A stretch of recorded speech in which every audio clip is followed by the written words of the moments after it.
It was the 1st of November and he was still wearing it. Our party was on the 29th of October and it was funny then. Hell, even on the 30th it still made me laugh when I saw him occasionally creep out of his room to stock up on snacks from the kitchen.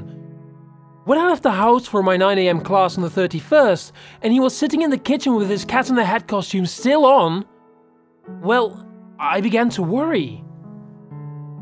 I mean, John was quiet at the best of times, not too many friends, and I wasn't a stranger to sitting in silence at mealtimes. This was different, though. His unnerving smile was all I could really see of his face beneath the prosthetics and makeup. It didn't help that it was a shitty homemade costume either. Visible stitching and discolored tufts of fur made it all the creepier.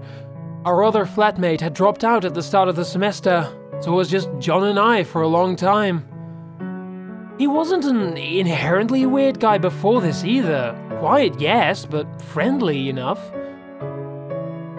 "Don't you have classes to go to?" I asked as I left for work on the 2nd. He silently shook his head, not looking up from the book he was reading. "It's starting to get real fucking creepy around here, man," I muttered loud enough for him to hear as I shut the door behind me. "I like it," I heard John bark with venom from the driveway. It was the night of the 3rd when I finally cracked and phoned his sister. The white patches of the suit were beginning to yellow and there was an awful stench permeating the house. She thought I was kidding at first, but after I explained in detail what had been going on the last few days, she went quiet. She assured me that he had been texting her regularly as he usually did, but had never mentioned the costume. Now, I'd known the guy for a little over a year by that point, but I really didn't know that much about him. His sister told me that he'd been obsessed with the Cat in the Hat movie after he'd seen it in the cinema when he was 8 or 9, but grew out of that phase pretty quickly. She assured me that she'd phone him and get to the bottom of whatever the hell was going on. It was the smell that woke me up. That's how pungent it was. "Don't meddle with my affairs," John said, standing in the doorway with a dim light behind him which partially illuminated that fucking costume. "What the hell? Get out of here, you fucking freak!" I shouted in a panicked daze. "Don't meddle with my affairs," he said again. His tone was calm, but there was a definite aggression behind it.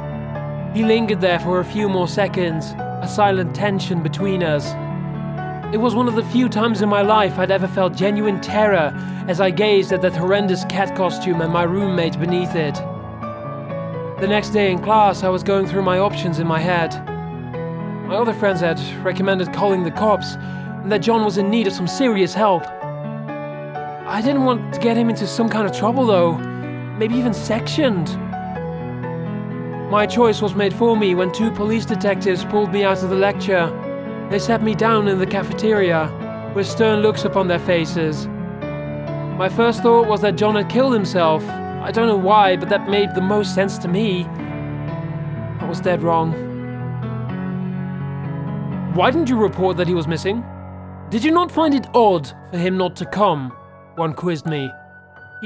He isn't missing? He should be there right now, probably still wearing that stupid costume. A dog walker had discovered John's naked body in the bushes not far from my house. The police reckoned he'd been dead since the night of the 29th. They never found anyone in the house during their search. Only that tattered costume which had been neatly folded on top of my bed.